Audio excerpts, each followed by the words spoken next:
안녕하십니까. 지난 한 주간도 평안하셨습니까? 무더운 여름철에 이제 장마가 계속되고 있는데 여러분들이 건강관리에 유의하시기 바랍니다. 우리는 지난 시간 중세교사를 초대교사 시작해서 중세교회를 마치고 하는데 우리가 중세교회는 사실 로마 카톨릭의 역사라고 이렇게 처음 시작할 때 이렇게 말씀드렸습니다. 로마 카톨릭의 역사고 그 로마 카톨릭 교회는 사탄의 가장 큰 걸작품 중에 하나라고 얘기했죠. 우리가 초대교회에서 수없는 많은 사람들이 피를 흘리고 그 로마 황제들에게 의해서 순교하고 그 엄청난 핍박을 받았던 것을 생각할 수 있습니다. 그런데 중세교회에서는 세속적인 권력이 말하자면 하나님의 백성들을 핍박을 하는 게 아니라 교회가 교회를 핍박하는 시대가 중세교회사라는 사실입니다. 아버지 로마 교황청을 통해서 그 하나님의 백성들을 고문하고 그 교황청의 권위에 불복종하는 자들을 마치 로마 황제가 자신을 퀴리어스 네로라고 해서 도미티안이라고 얘기해서 그들을 핍박했던 것처럼 마치 퀴리어스 로마 황제라고 그래가지고 자신들이 세속적인 황제의 권한을 가지고 황제들처럼 그 하나님의 백성들을 자신의 뜻 안에서 핍박하고 고문하고 했던 시대가 중세교회사의 시대였다는 사실입니다. 그 중에서도 오늘은 무엇에서 공부를 하냐면 중세교회의 스콜라 철학주의에 대해서 이제 말씀드리고자 합니다. 스콜라 철학주의. 스콜라 철학주의는 한번 골로새서 2장 8절을 읽겠습니다. 먼저 말씀 보고 읽겠습니다. 누가 철학과 헛된 소금수로 너희를 사로잡을까 주의하라. 이것은 사람의 전통과 세상의 초등 학문을 따르며 그리스도를 따름이 아닙니다. 아멘. 우리가 오늘은 스콜라주의 철학.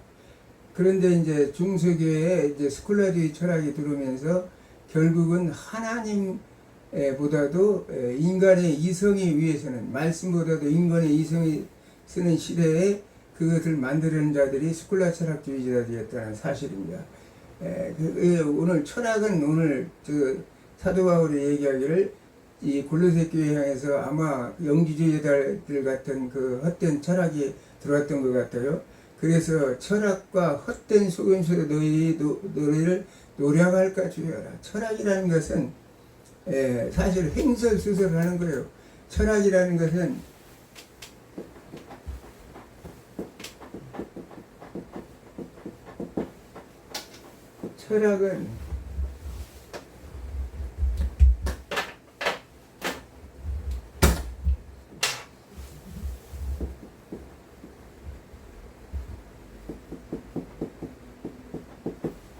우리가 보통 철학이라는 것은 인간을 연구하는 학문이죠. 인간에 대해서 연구하는 학문이라고, 신학은 신에 대해서 연구하는, 하나님에 대해서 연구하는 학문이라고 이렇게 간단히 얘기할 수 있습니다. 그래서 철학이라는 것은 인간에 대한 학문을 연구하기 때문에 보통 철학하는 사람들이 횡설수설합니다. 도올 김용옥이라는 사람이 있어요. 그 사람은 신학을 공부했다고 그래요. 신학도 공부하고 이 철학을 공부해서 하버드에서 철학을 공부해서 왔다 그러는데 그가 말하는 것은 굉장히 혼잡하고 어지럽고 혼란스러워 횡설수설해요. 보통 자기도 요한복음 강해라는 책도 썼다고 하면서 자기가 신학을 아는 것처럼 얘기하고 그러는데 그 내용 자체가 너무 횡설수설하고 인본주의적인 인간 중심의 그 얘기인 것을 우리가 알 수 있습니다. 그만큼 철학은 사람을 헷갈리게 하고 횡설수설하고 진리가 아니기 때문에 굉장히 어렵습니다. 그러면서 세상 초등학문이라고 사도 바울이 이 철학은 세상 초등학문이다. 그렇기 때문에 너희들이 여기에 흔들리지 말라고 이렇게 말하고 있습니다. 이 당시에 철학이라는 사상은 플라톤주의와 아리스토텔레스주의로 대변하고 있어요. 텔레스. 플라토주의의 신학은 뭘 말하냐? 우주 만물의 질서와 법칙은 저 초월적인 세계에 있다. 초월적인 세계. 이걸 이데아라고 얘기합니다. 이데아. 그런데 아리스토텔레스는 이 우주 만물의 질서와 법칙은 어디에 있느냐? 자연적 세계에 있다고 봤어요. 자연적 세계.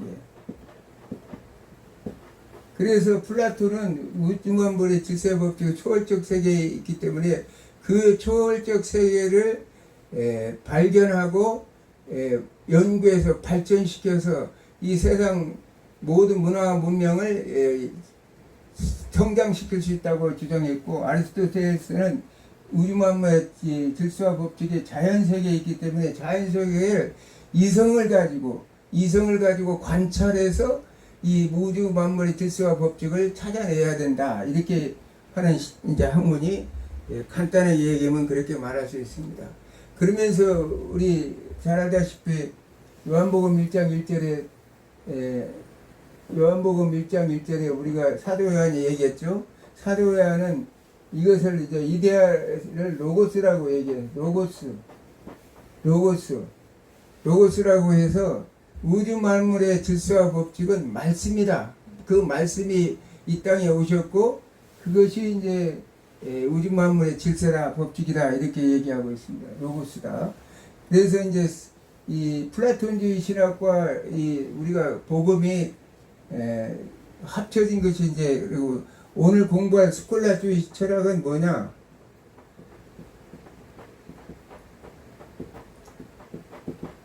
이 복음에다가 아리스토텔레스주의를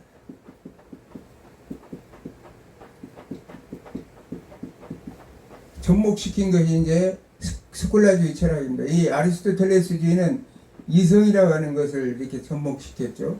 이성으로 분별하고 판단하는 것이 말하자면 스콜라주의 철학이다. 이렇게 말할 수가 있습니다. 이제 본론으로 들어가면 이 오늘 사도바울 말씀은 인간의 전통이나 세상의 유치한 원리를 따르는 것은 진리이신 그리스도를 따르는 것과 대치된다고 이렇게 말하고 있습니다. 인간의 전통이나 세상의 유치한 원리, 아까 얘기했죠. 김용욱 그 사람이 말은 너무 횡설수설해요. 그들이 말하는 보통 철학자의 말은 진리가 없어요. 비진리이기 때문에 어떠한 진리가 없고 깨달음이 없고 그냥 횡설수설하는 것입니다. 그런데 거기에 이제 진리이신 그리스도를 따르는 것과는 대치된다고 말하고 있습니다. 자, 중세 스콜라 철학은 9세기부터 16세기에 걸쳐 유럽과 대학과 수도원을 중심으로 성행한 사상입니다. 스콜라주의는 유럽과 대학과 지난 시간에 우리가 대학을 배웠죠. 중세대학에 스콜라주의 중심 사상이 박였는데 그것이 바로 인간의 이성과 논리학을 통해 체제를 증명하는 데 목적이 있습니다. 스콜라주의 철학은 기독교의 교리를 인간의 이성과 논리적으로 인간의 기독교 교리, 이 기독교 복음과 아리스토텔레스의 이성을 논리적으로 체계적으로 그것을 증명하려고자 하는 데 있어요. 증명하자고 하고자 하는 얘기인데 체계화하고자 하는 것이 스콜라주의 철학이라는 거예요. 그래서 스콜라주의 철학은 뭘 말하냐? 우리는 이해하기 위해서 믿는다.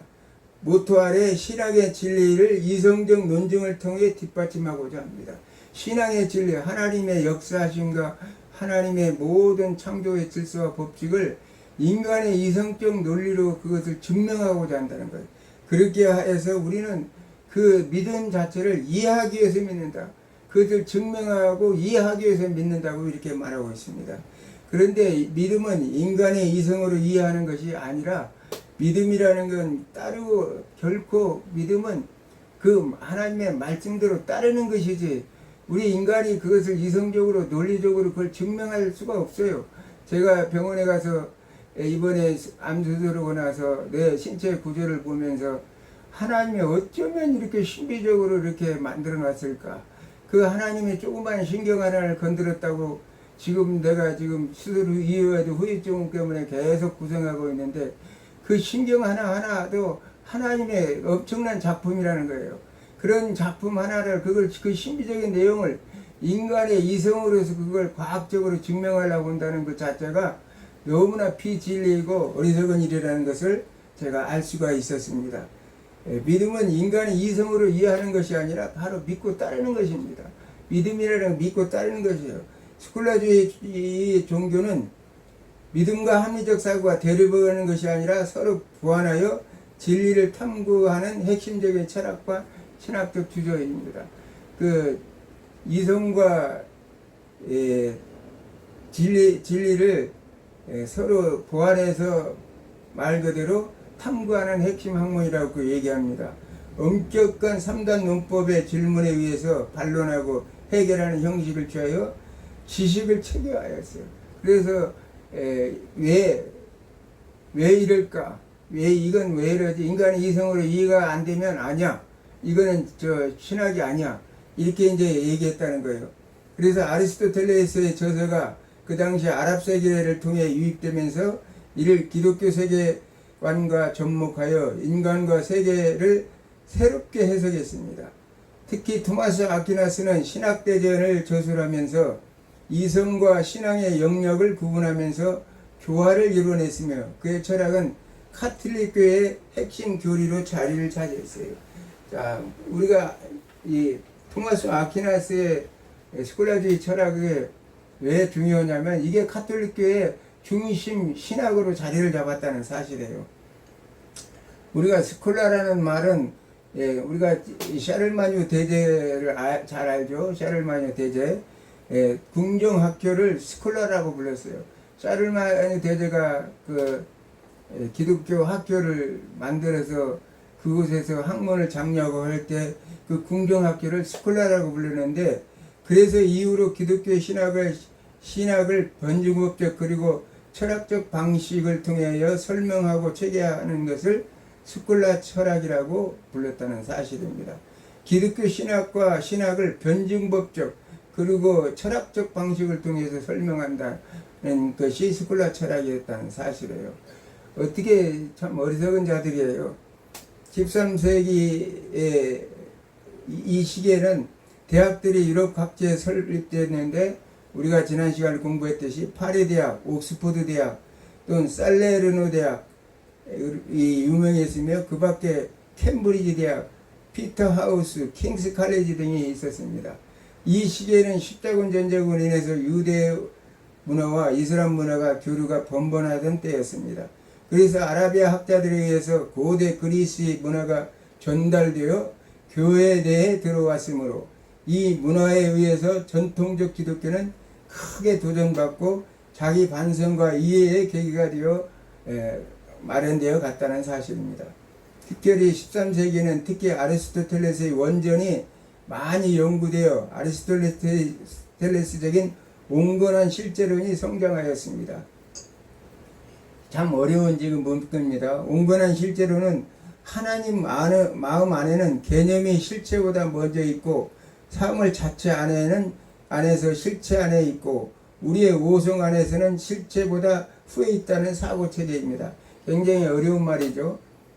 나도 여러 번 읽고 이걸 이해했는데 자, 이 하나님의 마음 안에는 개념이 실체보다 먼저 있다. 이 뜻은 하나님의 세상을 창조하기 전 그분의 지성 속에 모든 사물의 원형, 설계도, 본질, 개념이 먼저 존재했다는 뜻입니다. 즉 실체가 만들기 전에 하나님의 마음속에 완전한 의도와 본질이 있었다고 말하고 있습니다. 하나님의 계획, 우주 만물을 창조할 때 우리가 지적 설계론을 창조론주의자들이 지적 설계론을 주장하는데 하나님께서 창조하셔서 이 우주 만물을 이미 마음속에 설계해서 창조하셨다는 사실을 지금 여기서는 이렇게 말하고 있는 것입니다. 우리가 하나님께서 당연히 그냥 이 우주 만물을 말씀으로 그냥 창조했겠어요? 하나님의 나름대로 우리의 신체 구조를 보더라도 하나님의 설계도가 있었다는 게놈 지도라고 그러죠. 그 실제 우리 인간의 신체를 연구하는 학문을 게놈 지도를 연구한다 이렇게 의학적으로 얘기하고 있는데 그런 모든 것이 있었다고 얘기하는 것입니다. 그러면서 사물 자체 안에서는 개념이 실체 안에 있다. 이 말은 창조 현실 속에서는 개념이 사물과 분리되어 떠드는 것이 아니라 그 사물 안에 내재되는 본질로 형상으로 우리는 존재한다는 것. 우리 인간을 뭐라고 말합니까? 하나님의 형상으로 창조되었다고 얘기하죠. 그 말은 우리의 본질 안에 이 하나님의 형상, 우리의 내적인 그 물체 안에, 육신 안에 하나님의 실제가, 본질적인 그 실제가 우리 안에 내재하고 있다는 사실을 이렇게 말하고 있습니다. 그러므로 우리는 하나님과 교통하고 하나님과 하나님의 형상을 회복하려고 애를 쓰고 있는 것입니다. 그러면서 우리의 오성 안에는 개념이 실체보다 후에 있다. 이 말은 인간은 하나님의 마음을 직접 볼 수 없으므로 현실 세계에 존재하는 실체를 감각으로 경험한 후에 그것이 개념으로 추상하여 깨닫게 된다는 뜻입니다. 이 말은 우리 인간 안에는 이성적으로 하나님을 이해할 수가 없어요. 그런데 우리 안에 하나님이 계시기 때문에 그것을 알 수 있는 것은 실제로 사물을 경험한 후에야 안다고 생각하는 것이에요. 이게 이제 말하는 경험주의 철학들의 그 본질인데, 하나님을 아는 것은 우리가 깨달아야 한다. 우리가 실제적으로 경험해야 한다. 아까 지금 스콜라 철학에서 말하는 건 이성과 논리적으로 우리가 분석하고 판단해서 우리가 이걸 알아야 이제 하나님을 만날 수 있다고 이렇게 말하는 것입니다. 말 그대로 스콜라 철학의 뒤에들의 그 주장이 또 받는 거죠. 그러면 토마스 아퀴나스는 누구인가?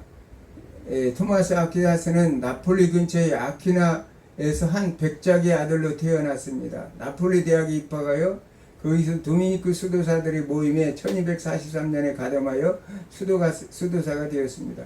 도미니크 수도사에서 거기서 인민재판을 했던 자가 지금 토마스 아퀴나스라고 그랬죠. 그는 파리의 꼴레뉴 대학에서 알버투스 마그누스 밑에서 공부하고 알베르투스의 영향을 크게 받게 되었습니다. 그가 이제 성장하여 파리 대학, 나폴리 대학, 로마 교황청 대학에서 강의를 했어요.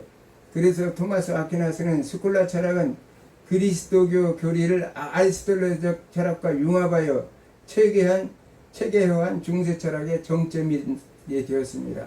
그는 신앙은 이성을 필요로 하며 이성은 신앙을 통해 완성된다고 보았습니다.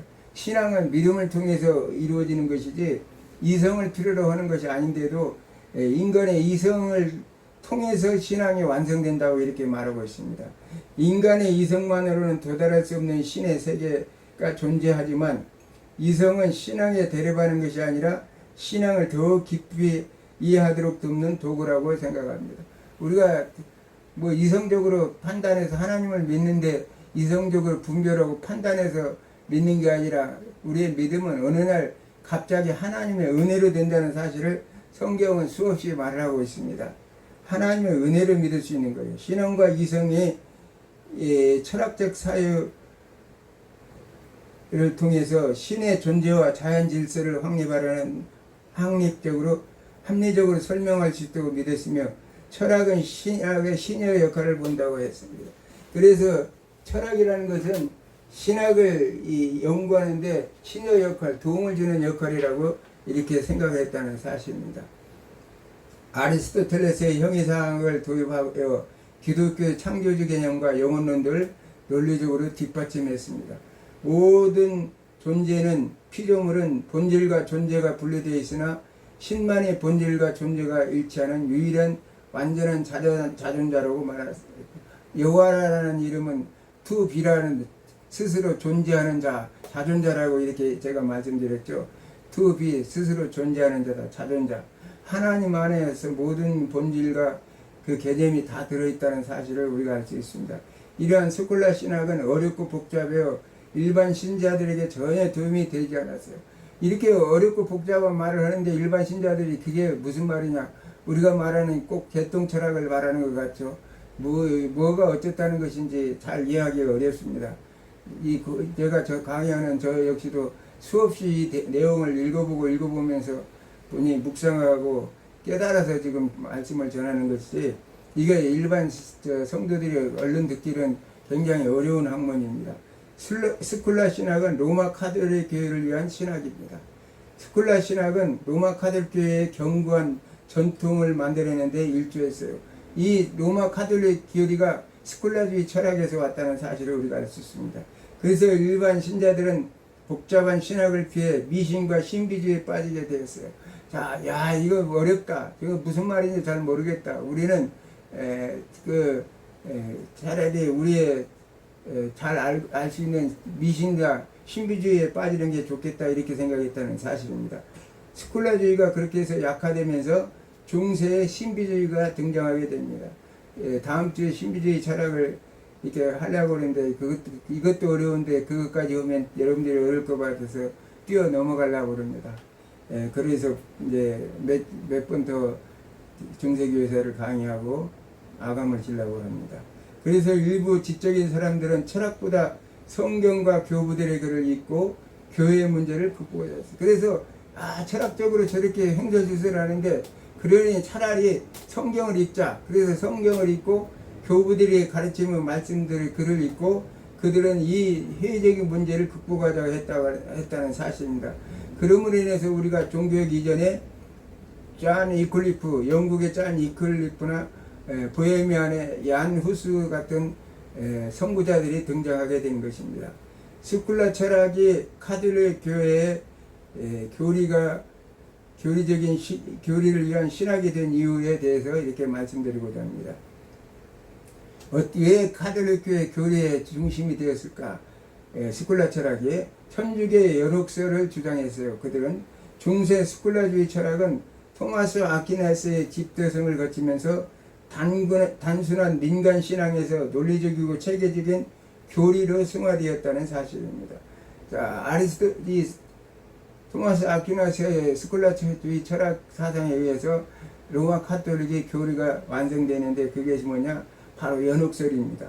철학과 이성을 통해 신앙을 설명하려 한 스콜라 철학은 연옥의 존재와 정화 과정을 이성적으로 논증하는 핵심 기반이 되었어요. 연옥의 존재를 이성적으로 이제 판단해서 그걸 논리적으로 그걸 만들었다는 사실이에요. 스콜라주의 연옥은 단순히 불타는 감옥이 아닌 하나님의 공의와 자비가 만나는 정화의 상태, 정화. 모든 것을 깨끗하게 만들어낸 상태라고 설명했어요. 자, 연옥이라는 것은 우리가 이 연옥이라는 것은 헬라어로 하데스라고 그러죠. 음부라고도 하고 지옥이라고 하죠. 우리가 잘 아는 부자와 나사로가 거기에서 부자가 뜨거워서 물 한 방울만 손가락에 묻혀서 줘도 고맙겠다고 얘기했던 그것을 설명할 때 이거는 불타는 감옥이 아니라 하나님의 공의와 자비가 만나는 정화 상태다. 이렇게 스콜라주의 철학 토마스 아퀴나스는 그렇게 분리를 했다는 사실. 그걸 로마 카톨릭이 그대로 받아들였어요. 그들은 대죄를 지을 정도는 아니나 소재나 용서받지 못한 죄책을 안고 죽은 영혼이 완전한 거룩함과 선을 요구하는 하나님 앞에 서기 위해서는 논리적으로 정화의 과정이 필요하다는 거예요. 적당히 예수 믿고 적당히 주여주여만 하다가 죽은 사람들은 연옥에 가게 되는데 그곳에서 아직 남아있는 내 안의 죄성을 깨끗이 정화하는 과정이 필요하다고 그들은 주장하고 있다는 사실입니다. 천주교의 행위구원은 스콜라주의 철학은 중세 카톨릭 신학을 지탱하는 핵심 기둥이 되었습니다. 그러므로 인해서 천주교의 행위구원, 공루주의 사상은 스콜라주의 철학과 중세 카톨릭 신학을 지탱하는 핵심 기둥들이 되었다는 사실이에요. 스콜라주의는 아리스토텔레스의 철학을 바탕으로 신앙과 이성의 조화를 추구하며 아리스토텔레스가 스콜라주의는 이 복음에다가 이성을 결합했다고 이렇게 얘기하죠. 제가 처음 서두에 복음과 이성을 결합해서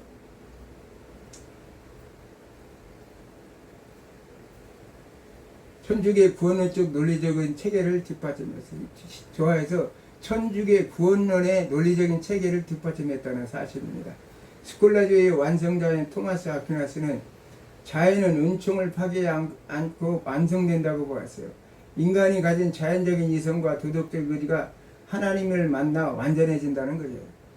아리스토텔레스의 복음과 혼합시키면서 인간의 이성을 신학적 도구로 사용했습니다.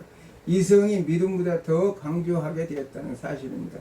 과학이 신학보다 더 강조되고 세상이 교회보다 더 우월해지기 시작했다는 사실입니다. 교회의 권위가 성경의 권위보다 높아지기 시작했어요. 마침 교황청의 말 한마디가 하나님 말씀 위에 권위보다 높다고 지금 로마 교황청에서는 말하고 있죠. 그와 똑같습니다. 그리스도의 공로에 자신의 공로를 더하기 시작했다는 사실이에요. 그래서 행위가 중요한 거예요. 예수 그리스도의 피 흘리심의 공로보다 인간의 공로가 더 중요하다고 말하고 있습니다.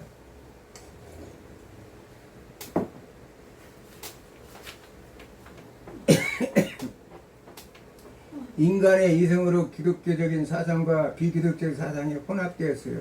결국 타협되어 버렸다는 거예요.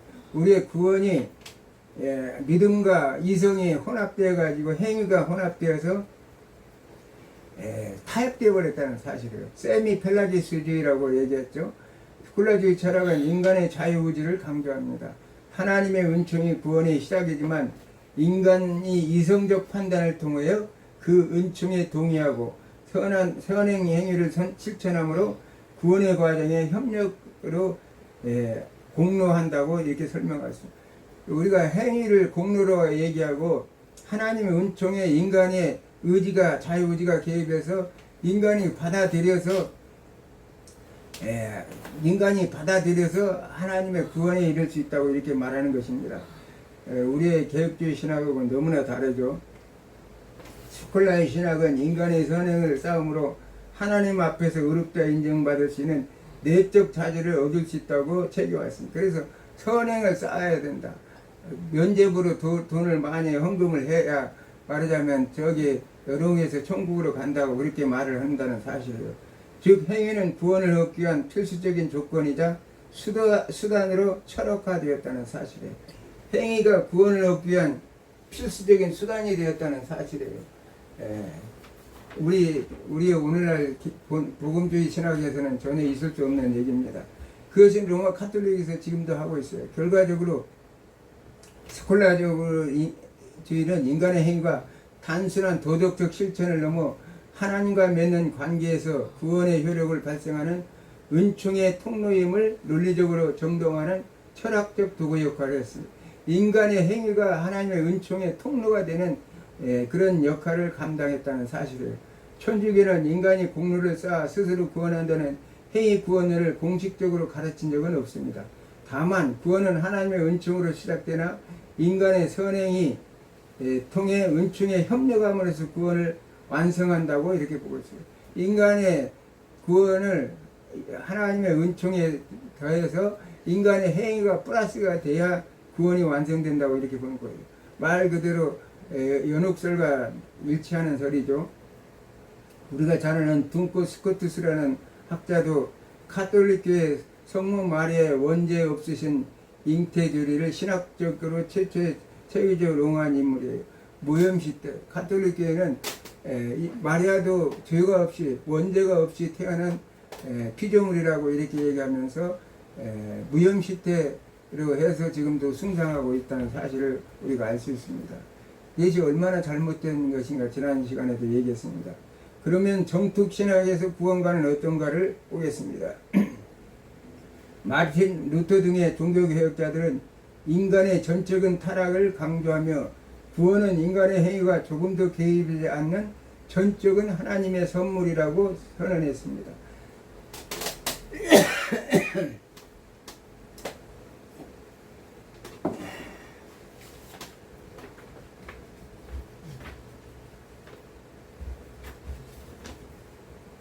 에베소서 2장 8절을 보면 너희는 그 은혜에 의하여 믿음으로 말미암아 구원을 받았으니 하나님의 은혜에 의해서 믿음으로 말미암아 구원을 받았다고 분명히 말합니다. 이것은 너희에게서 난 것이 아니요 하나님의 선물이라. 구원은 하나님의 은혜의 선물이라고 이렇게 말하고 있습니다.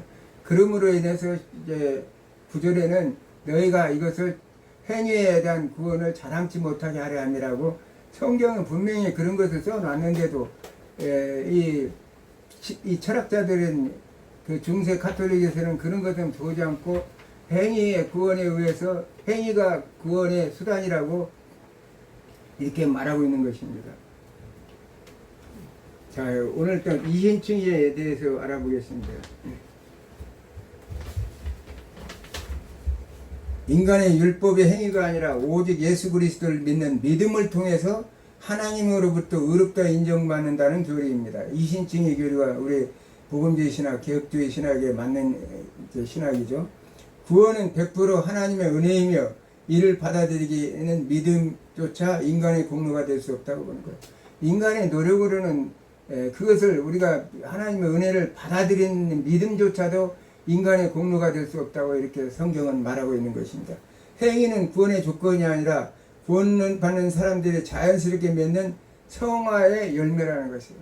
우리가 이 성화라는 것은 구원을 믿고 구원을 받으면 우리 인간들이 스스로 성화의 과정으로 우리는 영화의 단계에 이르기까지 구원의 서정에 나오죠. 영화의 단계에 이르기까지 해 나가는 성화되어 나가는 과정을 우리가 이렇게 설명하고 있습니다. 그리스도의 십자가의 대속이 완전함으로 신자는 믿음 안에서 자기의 구원을 온전히 확신할 수 있어요. 예수 그리스도의 대속적인 십자가의 죽음을 우리는 믿음으로 하나님의 그것을 확신할 수 있다고 이렇게 말하고 있습니다. 천주교의 구원은 일생에 걸쳐서 완성되어가는 과정으로 이렇게 보고 있습니다. 일생이 이루어가는 완성되는 과정이라고 보는 거예요. 천주교는 이렇게 행위를 통해서 선업을 쌓고 해서 구원을 이끌어가는 과정이라고 말하는데, 우리 개신교에서는 믿는 순간, 개신교는 믿는 순간 단번에 이루어지는 신분적 선언으로 이렇게 말하고 있습니다. 히브리서 9장 27절에 보면 그러며 하면 그가 세상을 창조할 때부터 자주 고난을 받았어야 할 것이로되 이제 자기를 단번에 저사로 들여 죄를 없게 하시려고 세상 끝에 나타나셨느니라. 히브리서 10장 10절에 보면 이 뜻을 따라 예수 그리스도의 몸을 단번에 드림으로 말미암아 우리가 거룩함을 얻었노라, 이렇게 말하고 있습니다. 천주교는 구원을 유지하고 완성하기 위해서 은총에 협력하는 행위를 강조하지만 개신교는 오직 믿음을 강조하며 행위는 구원의 결과일 뿐 조건이 될 수 없다고 이렇게 말하고 있습니다. 우리는 믿음으로 구원을 받는 것이, 행위는 어떤 믿음의 결과일 뿐이지 구원의 조건이 될 수는 없다고 이렇게 보는 것입니다. 스콜라 철학은 엄밀한 논리학과 이성적 분석을 발전시켜 르네상스의 인문주의가 탄생할 수 있는 지적 토대를 제공했습니다. 신앙의 이상을 접목하려 한 스콜라주의들의 노력은 이후 인간의 잠재력과 세속적 학문을 중시하는 르네상스 철학의 사상적 기본으로 작용했습니다. 초기에는 신학의 신이라 여겼던 철학과 이성이 점차 독립적인 가치를 인정받게 되면서 인간 중심적 세계관, 세속 학문을 탐구하는 르네상스적 인문주의로 나아가는 다리가 되었다는 사실입니다. 스콜라 철학의 아리스토텔레스의 지적 저작을 번역하고 연구한 것은 훗날 르네상스가 자연과학과 인간론 연구가 활성화되는 중요한 밑거름이 되었습니다. 르네상스 시대는 14세기에서 16세기까지 유럽에서 일어난 고대 그리스 로마 문화 부흥 및 문해운동입니다. 중세의 신중심 사회에서 벗어나 인간의 개성과 능력을 존중하는 인문주의를 바탕으로 예술, 과학, 철학 등 다방면에서 혁명적 발전을 이루었습니다. 자, 인본주의라는 것은 뭐냐? 인간 스스로 하나님처럼 사는 세계관을 말하고 있습니다. 인본주의라는 건 우리가 하나님처럼 인간들이 하나님처럼 산다고 이렇게 생각했다는 거예요. 그래서 니체라는 사람은 신은 어디 있지? 신이 어디 있지? 하고 부르짖었습니다. 신은 죽었다고 이렇게 얘기했죠. 왜 죽었느냐? 인간들이 신을 죽였다는 거예요. 그러면 신이 없는 세상에 어떻게 해야 되냐? 인간이 신이 되어야 된다고 생각한 게 니체 같은 사람들이었어요.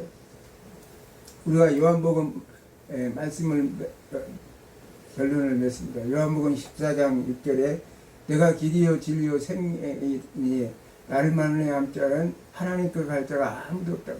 예수 그리스도만이 오로지 진리요 진리요 생명이지 하나님 안에서 그것을 나갈 자가 없다는 사실을, 우리의 구원은 예수 그리스도를 믿는 믿음으로 구원을 이룬다는 사실을 믿으시기 바랍니다.